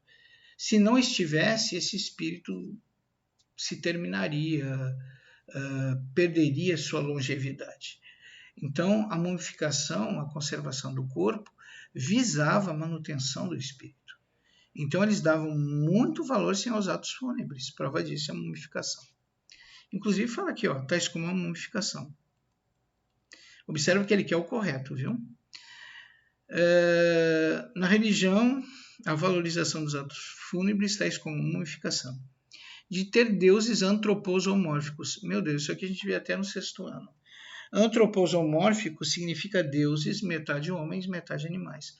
Boa parte dos deuses egípcios tem essa característica, eles são parte humanos e parte animais. Né? Então, até aqui, está tudo certo. E seu sempre presente politeísmo? Aqui está errado, gente. Aqui está errado. Por incrível que pareça, os egípcios eles já foram monoteístas, né? Já foram monoteístas. Akenaton, ele, temendo o aumento do poder dos sacerdotes, Akenaton, o faraó, ele vai banir todos os sacerdotes, vai fechar todos os templos, até o templo de Amun-Ra, e vai instituir que o único Deus que deve ser cultuado é o Deus Aton, que era representado pelo disco solar. E ele vai ser chamado de Akenaton, aquele que adora o Deus Aton, né? Então, esse faraó Akenaton, que é o pai do Tutankhamon, ele transformou, por um curto período de tempo, é verdade, a religião egípcia em monoteísta. Então, aqui está errado. Ela não foi seu sempre presente politeísmo. Então, infelizmente, esse pedacinho aqui, ó, mata a questão. Se tu tivesse estudado um pouquinho do Egito Antigo, sobre os faraós, isso consta do material, tu descobriria que Akenaton, ele, por um curto período de tempo, ele baniu os sacerdotes, fechou os templos, até o templo de Amun-Ra, e instituiu o monoteísmo lá no Egito. Então, essa alternativa A estaria errada. Vamos para B. No período conhecido como dinástico, o período dinástico é o período em que surge o faraó. Então, antes do período dinástico, tinha um período chamado pré-dinástico. Então, antes do período dinástico. Nesse período, o Egito ele possuía pequenos núcleos humanos que eram chamados de nomos. Imagine isso como tribos, umas tribos, né? E esses nomos, esses pequenos núcleos humanos, eles ficavam por toda a extensão do Rio Nilo, do Alto até o Baixo Egito. E quem governava nesse período pré-dinástico eram os nomarcas. Então, os nomarcas eram que mandavam nos nomos. Um dia, um desses nomarcas, chamado Menés, ele começa a realizar conquistas militares e conquista todos os nomos do Alto até o Baixo Egito. Então, ele unifica o Egito em uma dinastia e se torna o primeiro faraó. Aí surge o período dinástico. O período dinástico é aquele que tem o primeiro faraó. Nesse período dinástico, além do primeiro faraó, nós vamos ter mudanças expressivas. O sistema político é o sistema teocêntrico, onde o faraó se diz uma espécie de deus, ele é o filho do deus Amun-Ra. E ele, então, por ser uma espécie de deus, ele controla tudo e tudo a ele pertence. O sistema produtivo é o sistema asiático, onde tudo pertence ao faraó, todos os meios de produção pertencem ao faraó. As terras, as sementes, as ferramentas, tudo pertence a ele. Se um camponês quer plantar, ele tem que arrendar do faraó terra, semente e instrumentos agrícolas. Mas isso já no período dinástico. O faraó pertence ao período dinástico. No pré-dinástico tinha os nomarcas.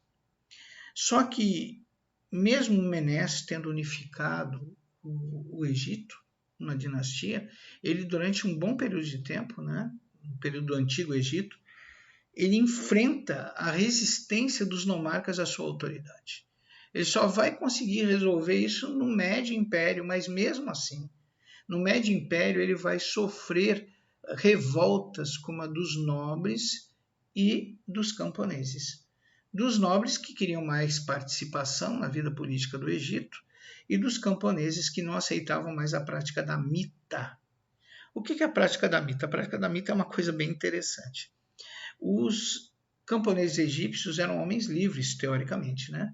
Mas quando ocorria a cheia do rio Nilo e eles ficavam ociosos, os camponeses, o faraó os obrigava a trabalhar nas obras do faraó. Então, o coitado do camponês ia trabalhar ombro a ombro com o escravo, construir pirâmide, empurrar terra, empurrar bloco empurrar bloco de pedra morro acima para a construção de templos, pirâmides. E os camponeses se revoltaram com essa prática, né?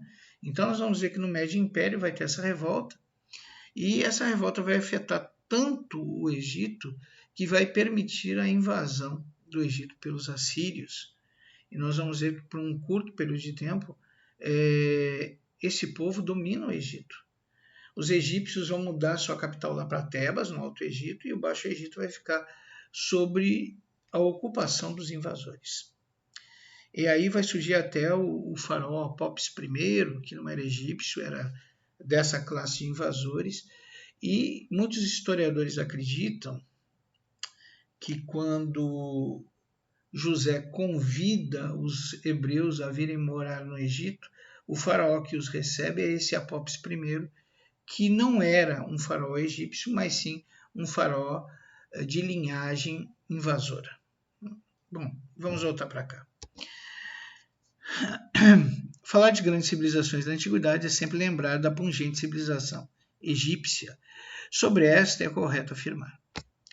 Então, nós já vimos que a primeira está... Opa, desculpa aqui.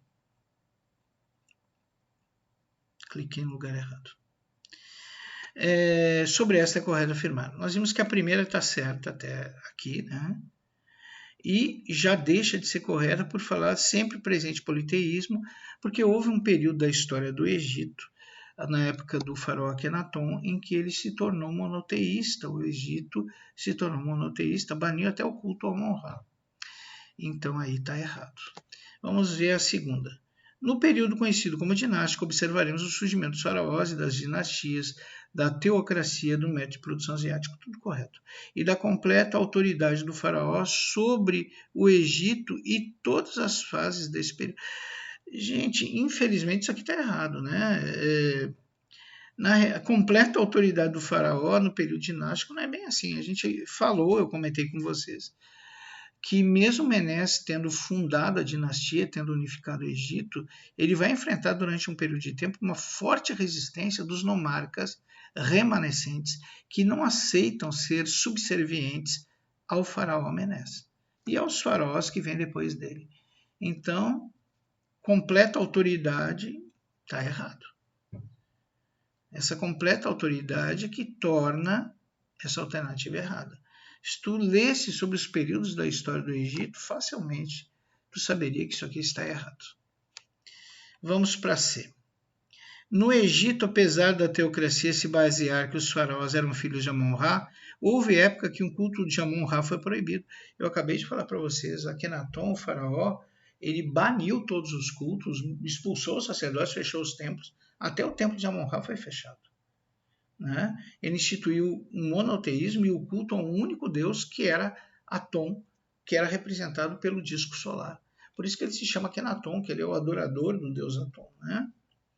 Então, infelizmente, a C também está errada. Né? Aliás, perdão. No Egito, apesar da teocracia se basear que os faraós eram filhos de Amon-Ra, houve época que o culto a Amon-Ra foi proibido. Isso aqui está certo, né? Eu acabei de falar para vocês, isso aqui está correto. Então, a C está correta. Porque eu falei há pouco para vocês que o Egito ele não foi sempre politeísta. Teve um faraó chamado Akenaton, que temeroso da evolução do poder dos sacerdotes, temeroso que os sacerdotes viessem colocar em xeque seu poder e autoridade como faraó, ele expulsa os sacerdotes e fecha os templos, todos eles, inclusive o templo de Amon-Ra, né? E instaura o monoteísmo no Egito. O filho dele, o Tutankhamon, depois vai restabelecer o politeísmo, mas Akenaton fez isso. Então, realmente, a C diz, no Egito, apesar da teocracia se basear que os faraós eram filhos de Amon-Ra, houve época em que o culto ao Amon-Ra foi proibido. Verdade. Verdade mesmo. Tá? Então, se eu quero a correta, a C está correta. No Médio Império, finalmente o faraó consolida seu poder em relação à interferência dos nomarcas. Não foi bem assim, né? Então, a D não está certa, porque o coitado do faraó, ele vai enfrentar a ação dos nomarcas por um bom período de tempo, né? Ele vai conseguir estabilizar um pouco essa interferência no Médio Império, mas ele vai enfrentar várias revoltas, entre elas dos camponeses, que eu citei anteriormente, e dos nobres, que queriam maior participação política e administrativa no Egito. Né? Então, a D não está completamente certa. Logo, a resposta é C. A resposta é C. Da 9 é C. Tá certo? Bom, vamos para a última questão, a questão de número 10. Eu espero que vocês tenham notado que até agora essa prova não tem nível universitário, não tem pegadinha. A única coisa que precisa para resolver essa prova é a leitura básica, mínima, dos conteúdos exigidos no roteiro. E que eu duvido que um professor universitário se atrapalhe com essa prova, né? Porque ela é muito básica, gente, muito básica. Então, novamente, eu peço, se algum professor universitário se atrapalhou com essa prova, me permitam ajudar essa pessoa. Ela está precisando de ajuda, né? E novamente eu peço, para resolver uma prova, a única coisa que precisa é estudo. Vai estudar. Vá ler o material. Assista às videoaulas. Né? Não tente resolver essa prova sem estudar. Não tente resolver essa prova na base do Google, na base do grupo do WhatsApp. E aí, vocês não vão conseguir. E o pior de tudo, não mandem e-mail imputando culpa em quem nem tem. Né? Só não consegue resolver essa prova quem não estudou. Né? Então, eu peço, encarecidamente, leiam o material, assistam às videoaulas. Se não gostaram do material, pegue esses temas e vá estudar no Google mesmo ou em qualquer livro de história. Isso aqui é tão básico que tem em qualquer livro de história.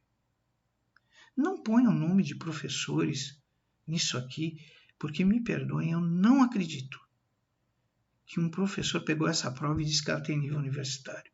E eu não acredito que um professor se atrapalhou com questões que versam sobre temas tão ridiculamente básicos. Né? O que está faltando é estudo. Estudem. A aprovação é consequência de conhecimento. E conhecimento é consequência de estudo. Tudo fora isso é aventura. Vamos para a 10ª e última questão. Ao estudar a Revolução Inglesa, com toda certeza, sabemos que não faz parte. Então ele quer o que não faz parte, o que está errado. Os desmandos da dinastia Tudor, que substituiu a dinastia Stuart. Gente, pelo amor de Deus, se tu leu as 10 primeiras linhas, eu acho, as 10 primeiras linhas sobre a Revolução Inglesa, tu sabe que é exatamente o contrário. Os Stuart substituíram os Tudors, não os Tudors substituíram os Stuart. Né? Então, se tu leu minimamente o material, tu já saberia que a A está errada. E mataria essa questão. Não precisa nem ler as outras. Não precisa nem ler as outras. É uma coisa tão grosseira, uma coisa tão na cara, que a pessoa que leu minimamente, que fez uma leitura superficial sobre o tema Revolução Inglesa, ela consegue resolver isso aqui. Né? Agora, se não estudou nada, se não leu nada, se baseou no coleguinha, no grupo do WhatsApp, se baseou no Google, aí fica difícil.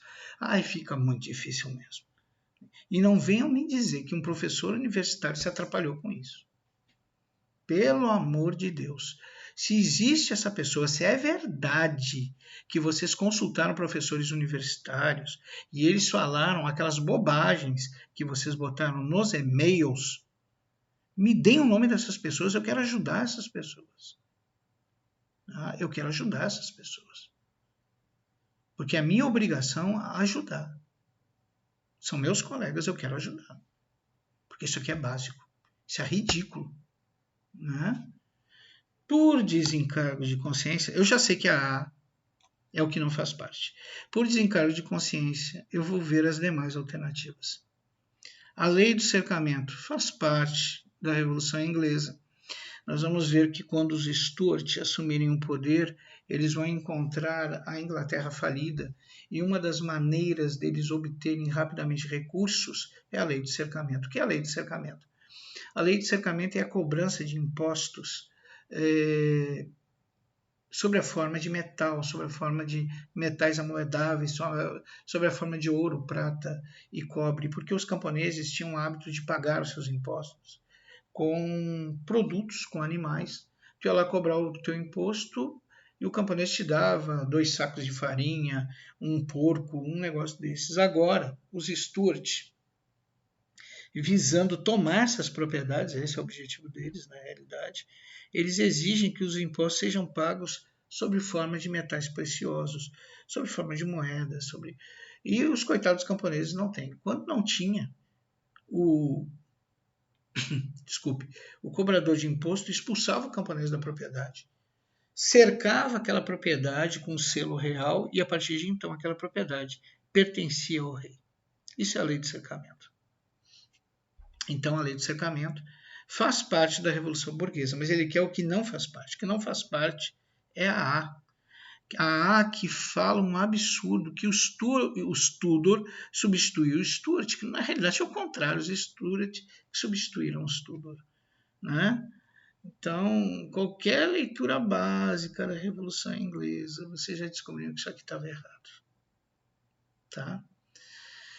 Bom, o surgimento das 13 colônias da América do Norte. Nós vimos que na Revolução Inglesa, se vocês lerem, claro, os Stuart eles passam a perseguir de tal maneira os protestantes, principalmente os puritanos, a perseguição é tão grande que estes acabam indo embora da Inglaterra e eles fundam as 13 colônias lá na América do Norte, que futuramente se tornarão os Estados Unidos da América. Então, a C faz parte da Revolução Francesa. Então, tá certa. Ele quer a que não faz. A que não faz é a A aqui, ó, que fala um absurdo. D, o parlamento curto e longo. A gente sabe que na Revolução Francesa houve um parlamento curto e longo.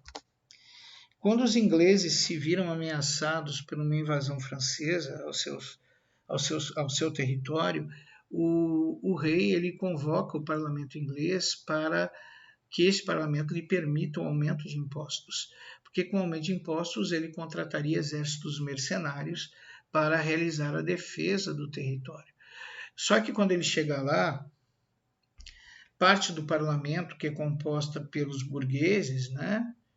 Então, parte do parlamento tem os nobres e parte do parlamento tem os burgueses. Essa parte dos burgueses, eles exigem do rei, para concordar com o aumento de impostos, que o rei lhes dê maior poder político, maior participação política e também exigem uma diminuiçãozinha no poder absolutista do rei. O rei fica tão furioso com essas exigências que ele fecha o parlamento. Por isso que chama parlamento curto, porque ele durou curto período de tempo. Já o rei volta lá para o seu castelinho e ele volta com o mesmo problema. Ele não conseguiu aumento de impostos e ele tem uma invasão para resolver. Então, depois de algum tempo, ele reabre o parlamento. Esse parlamento fica mais tempo aberto, por isso que chama parlamento longo. Mas, de novo, o rei enfrenta forte oposição dos burgueses, que agora querem mais direitos ainda e querem diminuir cada vez mais a interferência absolutista do rei. Né? Isso vai culminar que o rei vai se enfurecer, vai começar uma guerra, literalmente uma guerra entre nobres e burgueses, o exército da realeza contra o exército do povo. A princípio, o exército do povo perde para o exército da realeza porque eles não tinham experiência militar. Já os nobres nasceram em guerras. Né? Uma das práticas dos senhores feudais era a guerra. Então, os coitadinhos, os burgueses aí não dão nem para saída com os nobres. E o exército da realeza ganha batalha atrás de batalha. Até que o exército do povo convoca para liderá-los Oliver Cromwell. Oliver Cromwell passa a liderar o exército do povo e ele funda uma coisa chamada meritocracia. O que é meritocracia? É que antes, para ser oficial do exército do povo, tu tinha que ser nobre, né? Ou tinha que ser um burguês de alta patente, de alto poder aquisitivo. Agora não, para ser um oficial do exército do povo, basta tu merecer. Então esse ato da criação da meritocracia por Oliver Cromwell dentro do Exército do Povo se transforma num elemento motivador do Exército do Povo que passa a vencer o Exército da Realeza, culminando com a vitória do Exército do Povo sobre o Exército da Realeza. Oliver Cromwell, então, devido a essa vitória, o parlamento, os burgueses, querem transformá-lo, dão a ele o título de protetor perpétuo da Inglaterra. Só que Oliver Cromwell quer mais, ele quer o poder. Então Oliver Cromwell dissolve o parlamento e cria a república. Pasmem, né? A Inglaterra já foi república um dia. Essa república ela vai durar o tempo que o Oliver Cromwell estiver vivo. Quando ele morre, assume seu filho Ricardo, que não tinha a mesma habilidade, não tinha o mesmo pulso de ferro do pai. Os burgueses, então, vão em busca dos nobres que fugiram quando foram derrotados na guerra entre Exército do Povo e Realeza. E fecham um pacto, olha só, inimigos, né, fechando um pacto. Burgueses e nobres se unem para derrubar a República, para tirar o Ricardo do poder. E eles tiram o Ricardo do poder, né? Tirando o Ricardo do poder, eles dão uma demonstração de como eles odiavam Oliver Cromwell, porque Cromwell já tinha morrido, por isso que o filho dele assumiu a Inglaterra, né? Assumiu a República Inglesa. Eles desenterram o cadáver do Oliver Cromwell, enforcam o cadáver e depois arrastam o cadáver em praça pública até que ele se desfaça todo, né? Então eles demonstram o ódio pela República e pelo Oliver Cromwell. Posteriormente, eles vão em busca de um nobre para ocupar o trono inglês. Só que esse nobre, ele não tem poder nenhum, ele é uma figura decorativa. Quem manda agora é o parlamento. Eles encontram um nobre da descendência Stuart, colocam esse nobre no poder. O primeiro colocado no poder aceita seu cargo figurativo, né? Só que o filho dele, que o substitui, quer ser absolutista, quer ser um rei absolutista. E o Congresso percebe isso, né? O parlamento percebe isso. E o parlamento vai depor essa tentativa desse Stuart voltar ao absolutismo na Inglaterra e vai depô-lo sem a necessidade de uma revolução com derramamento de sangue. Então, essa revolução que vai destituir esse descendente dos Stuart, que tinha o desejo de retomar o absolutismo na Inglaterra, revolução que ocorreu sem derramamento de sangue, vai se chamar Revolução Gloriosa. Gloriosa por quê? Porque eles conseguiram depor essa criatura sem a necessidade de um confronto militar com derramamento de sangue, né? Posteriormente, eles criaram o Bill Rights, que é a Constituição que termina de uma vez por todas com as ambições absolutistas de qualquer rei que pudesse vir no futuro. Ok? Se vocês derem uma lidinha aí na Revolução Inglesa, vai ser ótimo. Leiam, por favor, Revolução Inglesa, Revolução Francesa. Tá certo? Bom, vamos analisar agora a 10ª questão. Nós já vimos que a primeira está errada. Já vimos que as demais estão certas, né? Já vimos aqui, por exemplo, que está certa, teve a lei de cercamento, teve o surgimento das 3 colônias, já vimos que é parlamento curto e longo, que realmente ocorreu dentro da Revolução Inglesa. E agora a fala a glória de uma revolução sem derramamento de sangue, revolução gloriosa, que ocorreu dentro da Revolução Inglesa também. Gente, não tem pegadinha, não tem nível universitário. Qualquer leitura, por mais superficial da Revolução Inglesa, faria vocês notarem o que está certo e o que está errado nesta questão. Então, o problema não é pegadinha, o problema não é nível universitário, o problema é falta de estudo mesmo. Vai estudar, né? Não tente resolver essa prova sem estudar. Aliás, não tente resolver prova nenhuma sem estudar, né? Daqui para frente, vocês vão enfrentar na vida de vocês uma universidade ou quem sabe um concurso. E as provas da universidade, as provas do Enem, as provas do concurso fazem as minhas provas parecerem brincadeiras de criança. Se vocês estão achando difícil isso aqui, como é que vocês vão enfrentar o que lhes aguarda? né? Como a Bíblia fala, se estiveres preparados, não temereis. Se preparem, estudem. Não imputem aos outros a falta de estudo de vocês. Né? Estudem. O que eu pergunto nas minhas provas é básico. Uma leitura superficial resolve essas provas. Eu posso, se vocês desejarem, eu posso preparar uma prova a nível universitário, com uma análise mais profunda. Eu posso mostrar isso para vocês, se vocês quiserem, e nem de longe isso aqui é uma prova de nível universitário.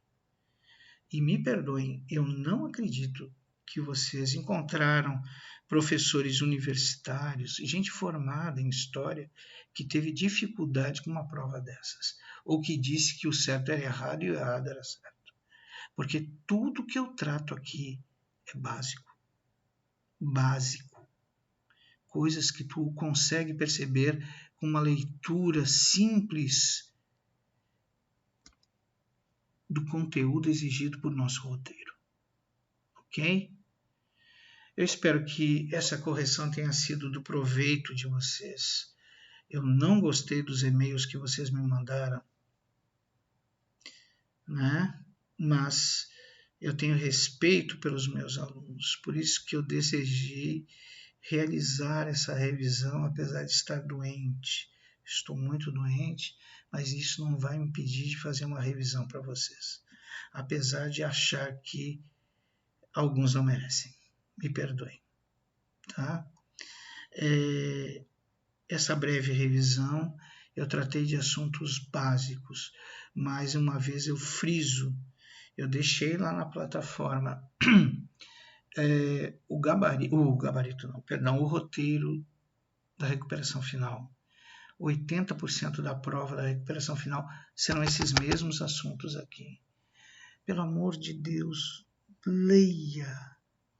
Leia, pelo amor de Deus, estude, criatura, sobre expansão marítima, mercantilismo, absolutismo. Estude, leia, por favor, leia sobre os temas que constam em nosso roteiro.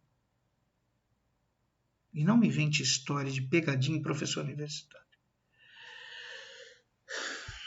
Eu espero que a nossa revisão tenha sido de proveito, assim como espero que tenha auxiliado vocês com essa breve revisão que fiz em cima da correção da prova final. Espero que todos vocês estejam bem e que Deus abençoe vocês e vossas famílias. E um conselho que eu dou: leiam, estudem para a prova de recuperação final. Estudem. Não se baseiem em grupo de WhatsApp, em coleguinha, em Google. Estudem. Daqui para frente, vocês vão encontrar o que é uma universidade e provas de nível universitário. Vocês vão enfrentar um ambiente universitário que é bem diferente de uma escola, onde se exige maturidade dos alunos, senão eles são deixados para trás. Daqui para frente, tu vai precisar ter foco e muito esforço para passar em concursos, em vestibulares e provas, para ter um bom futuro. Ou seja, daqui para frente, tu vai precisar ter uma coisa que é fundamental: esforço, dedicação, foco e muita fé. Eu desejo uma boa noite a todos. Eu desejo também que o Deus os abençoe a vocês e vossas famílias. E não esqueçam de me enviar o nome desses professores universitários. Eu quero muito ajudá-los. Uma boa noite.